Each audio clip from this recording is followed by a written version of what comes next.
E aí galera, beleza? Eu sou o professor Bruno Show, professor de Biologia, e hoje nós vamos falar sobre sucessão ecológica aqui no Vem Enem.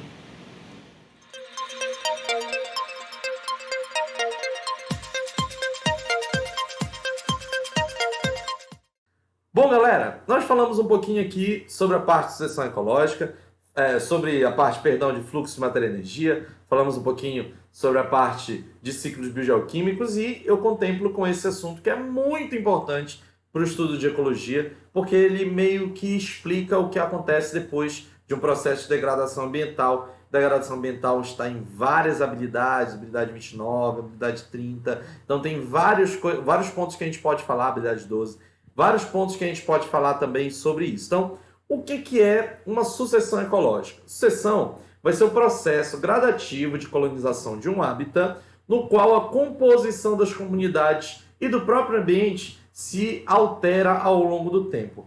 E vai ser tanto o processo de colonização de um determinado espaço, quanto também vai ser o processo de recuperação ambiental. Ora, se é o processo de recuperação ambiental, então vai ser maravilhoso para que a gente possa entender como tudo isso funciona. Então vamos lá. Uma sucessão ecológica, ela sempre vai ocorrer inicialmente em um local onde a matéria orgânica ela é ausente, onde a umidade, as condições ambientais são muito extremas, como umidade baixa, temperaturas muito altas, luminosidades muito altas, a estabilidade do solo baixa e alguns outros pontos. Nós chamamos isso de um ambiente inóspito, ou seja, um ambiente que apresenta diversas condições que inviabilizam inicialmente a manutenção da vida.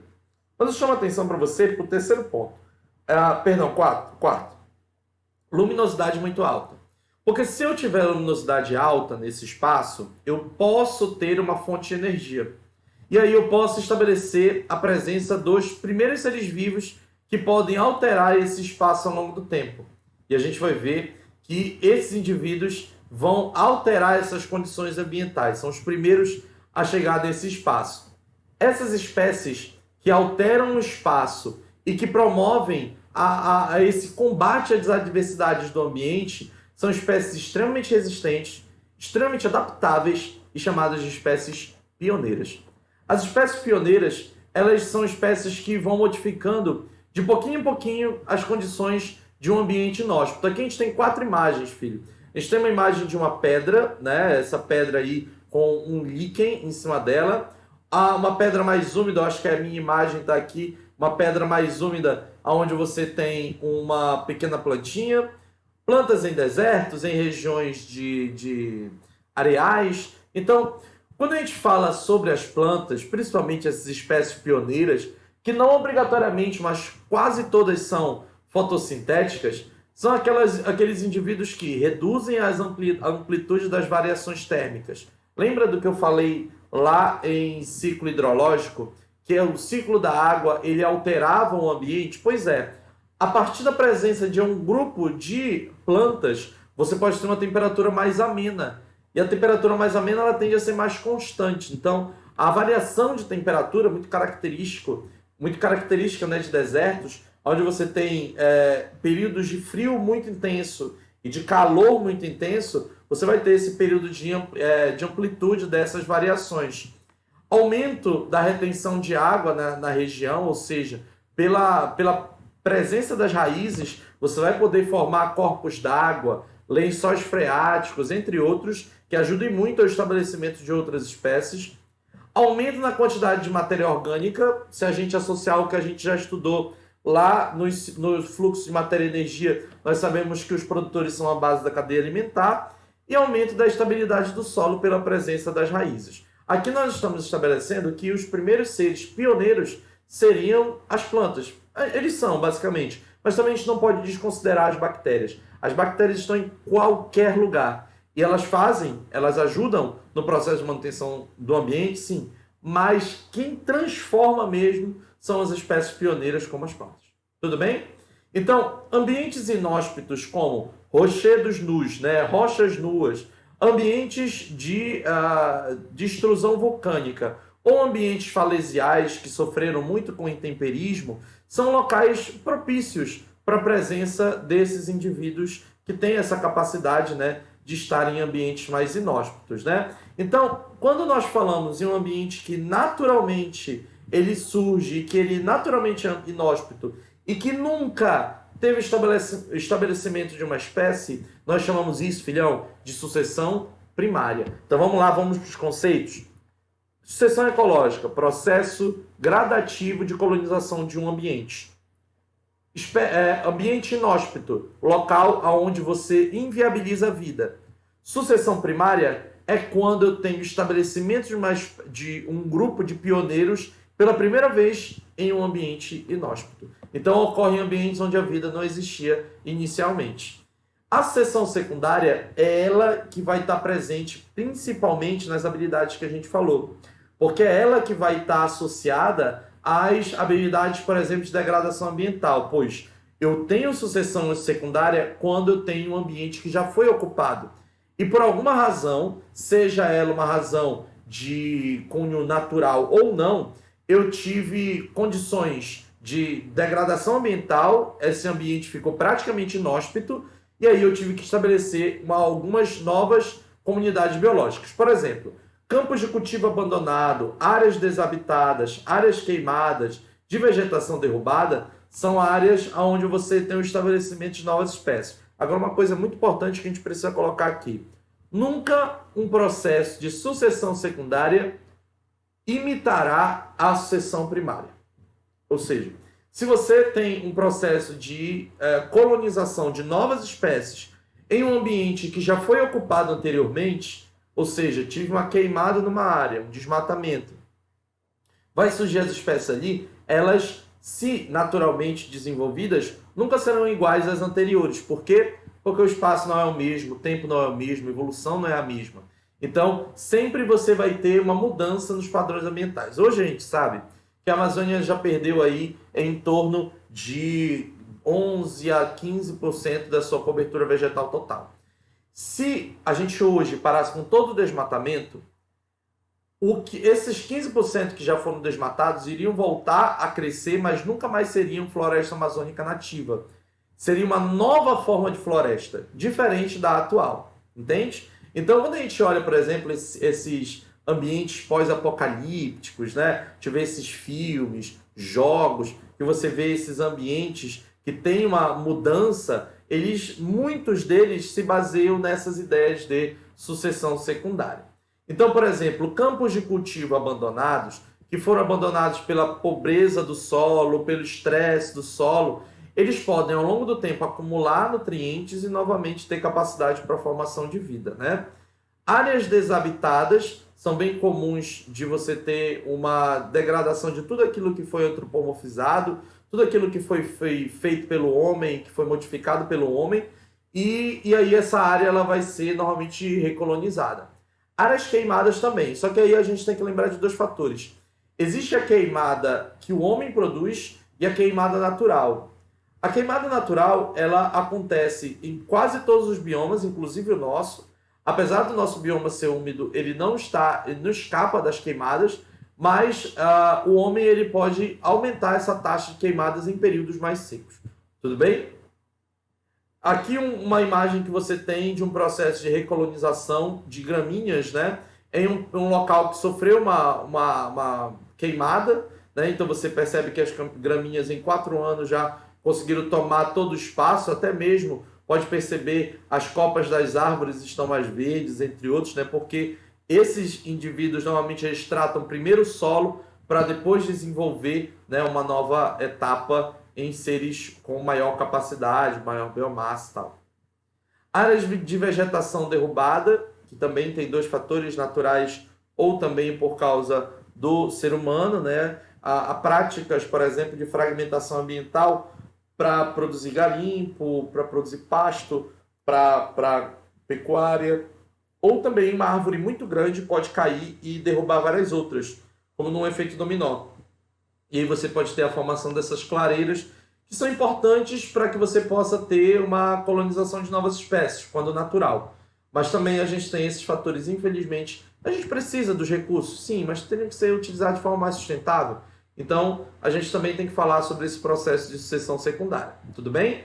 As espécies pioneiras de sucessão secundária podem ser mais exigentes, pois o ambiente está relativamente pronto para sua instalação. Então, elas podem ter novas, por exemplo, elas podem exigir mais nutrientes de um tipo ou de determinado ponto, ou surgir uma determinada espécie em um espaço e não em outro.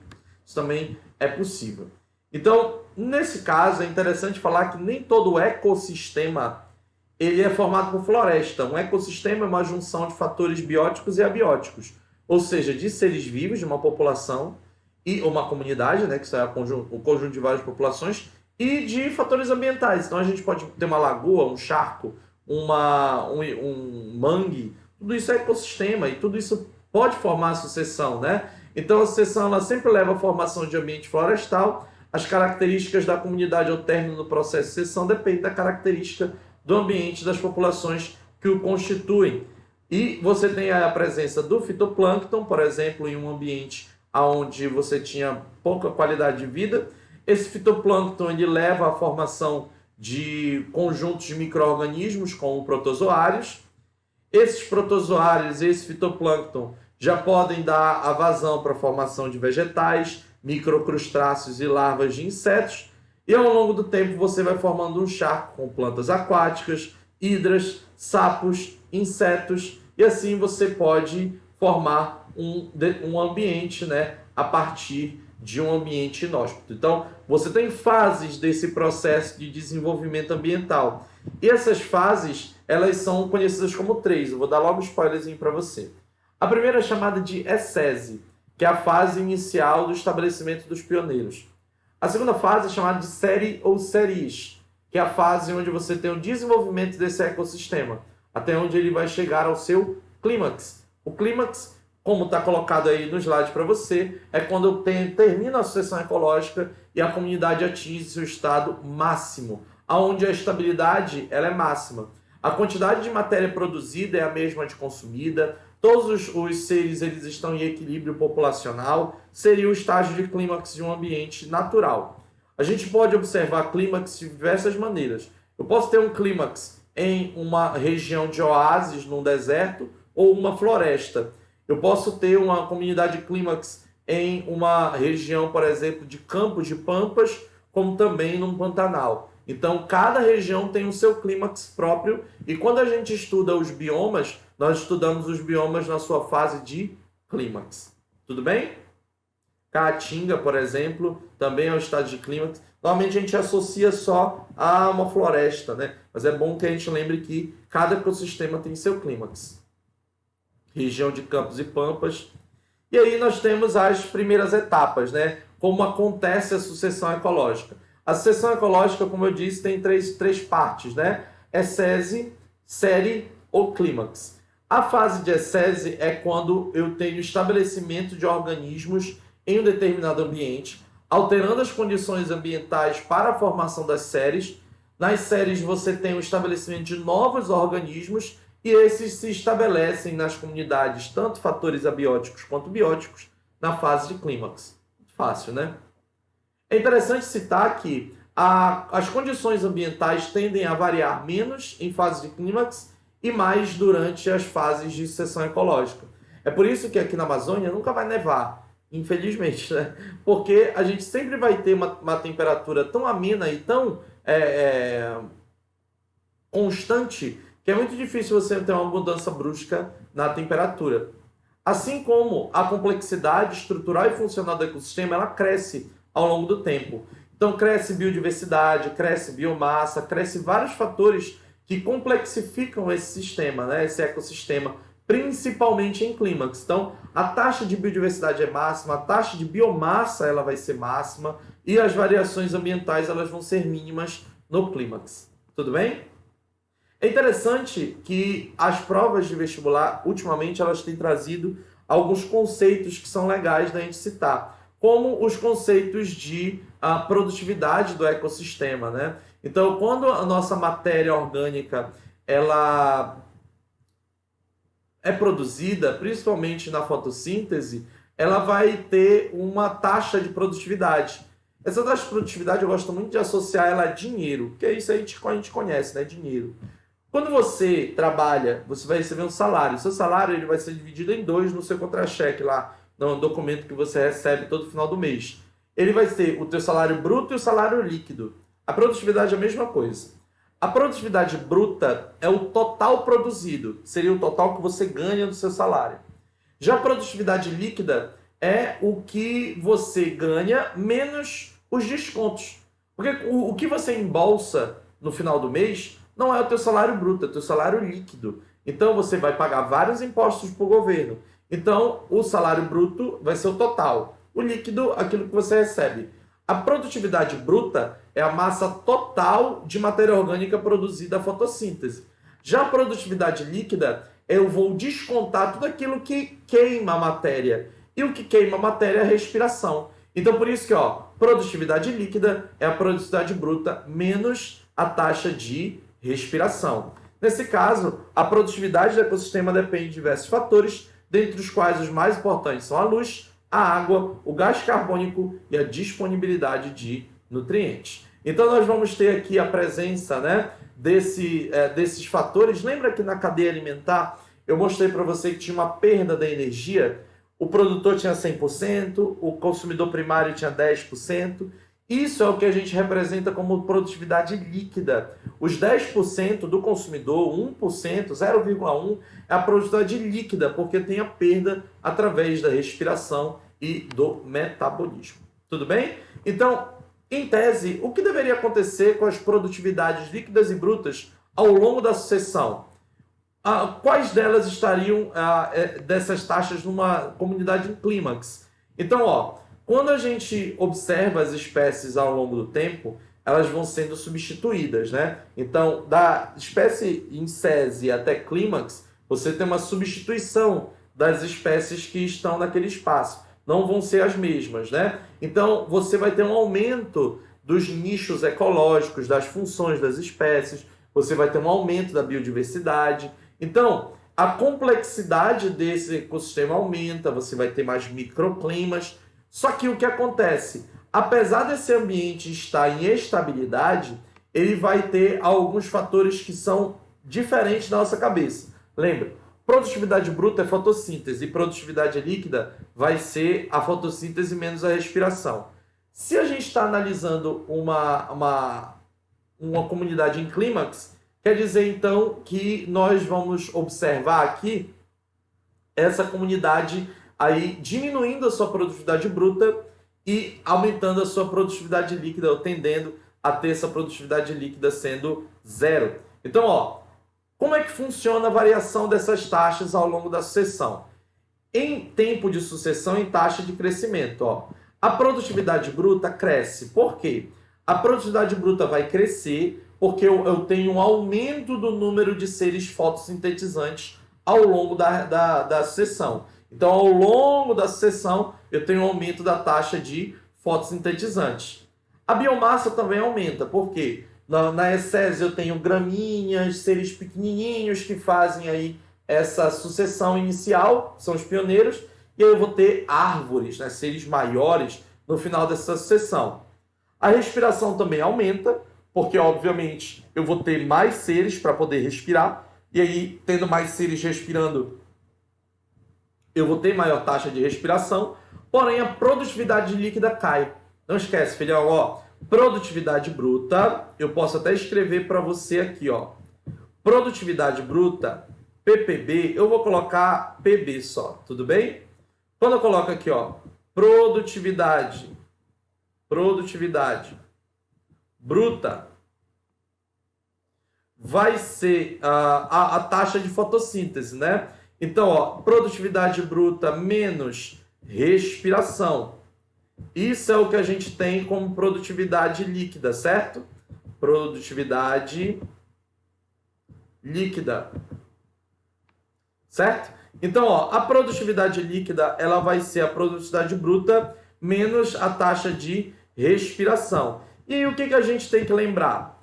Se a produtividade bruta, ela cresce, se a respiração cresce, a tendência é que elas zerem. Então, ao longo da sucessão, a gente tem uma diminuição da produtividade líquida, porque eu vou tendo mais respiração e a taxa de produtividade bruta, taxa de fotossíntese, tende a se equilibrar com a de respiração. Então, produtividade bruta, biomassa e respiração crescem ao longo da sucessão e a produtividade líquida cai. Filhão, vamos fazer duas questõezinhas agora para poder exemplificar a parte de sucessão ecológica e produtividade? Bom, galera, vamos começar com o nosso exercício aqui sobre sucessão ecológica na nossa plataforma VENEM. Lembrando que esse exercício, essas questões também estarão lá no seu material, tudo bem? Vamos lá. Bom, se a gente falou sobre sucessão ecológica, a gente precisa aqui citar algumas coisas que são importantes. Olha essa questão da Universidade Federal da Paraíba. Com o passar dos anos, observa-se que os diferentes ambientes sofrem modificações, ocasionadas tanto por fenômenos naturais como pela interferência humana. A esse processo denomina-se sucessão ecológica, sucessão de eventos que nós vamos ter, que nós já acabamos de ver, nós acabamos de falar. A figura a seguir representa o esquema de uma sucessão ecológica, com base na figura e nos conhecimentos acerca desse processo. Que figura é essa aqui? Nós temos aqui 1940, 60, 80 e 2000. Você percebe um processo de aumento, né, da biodiversidade até estabelecimento do que seria um clímax. Vamos lá. O que a gente pode observar, né? A comunidade que se estabelece no final de sucessão é a mais estável possível. As espécies que iniciam um processo de sucessão são denominadas de clímax. A diversidade das espécies da comunidade que se estabelece é mantida. As relações ecológicas entre as espécies que se estabelecem diminuem. Filhão, lembra de um detalhe, quando nós observamos aqui os fatores, as questões, os distratores, a gente tem que tomar um pouquinho de cuidado, As espécies que iniciam o processo de sucessão são chamadas de espécies clímax. É no início que a gente chama o clímax, não seria sese. A diversidade durante a sucessão é mantida ou aumenta? Aumenta, filhão. As relações ecológicas entre as espécies que estabelecem diminuem? Não, elas se acirram. Lembra que as relações ecológicas ao longo de uma sucessão ecológica vão se estabelecer, assim como os nichos ecológicos, né?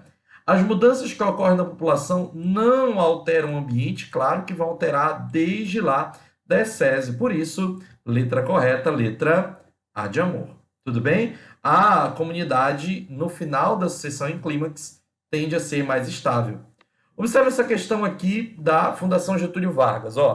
A sucessão ecológica é um processo de colonização do ambiente por seres vivos. Com o passar dos anos, os organismos que habitam um determinado local vão sendo substituídos por outros.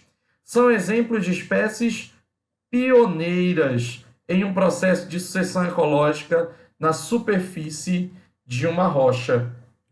Então, se é na superfície de uma rocha, uma espécie pioneira, não pode ser nenhum tipo de verme, plantas de grande porte, plantas de médio porte e insetos, ou artrópodes, né? Nematóides e insetos. Os únicos indivíduos aqui que participam desse fator como seres que conseguem colonizar ambientes inóspitos são plantas de pequeno porte, nesse caso aqui líquens, é uma associação de algas e alguns fungos, e as briófitas são as plantas mais simples. E, portanto, a gente vai marcar aqui letra correta, letra A. Deu para entender, pessoal? Então, espero que você tenha compreendido. Um grande abraço, fique com Deus e até mais.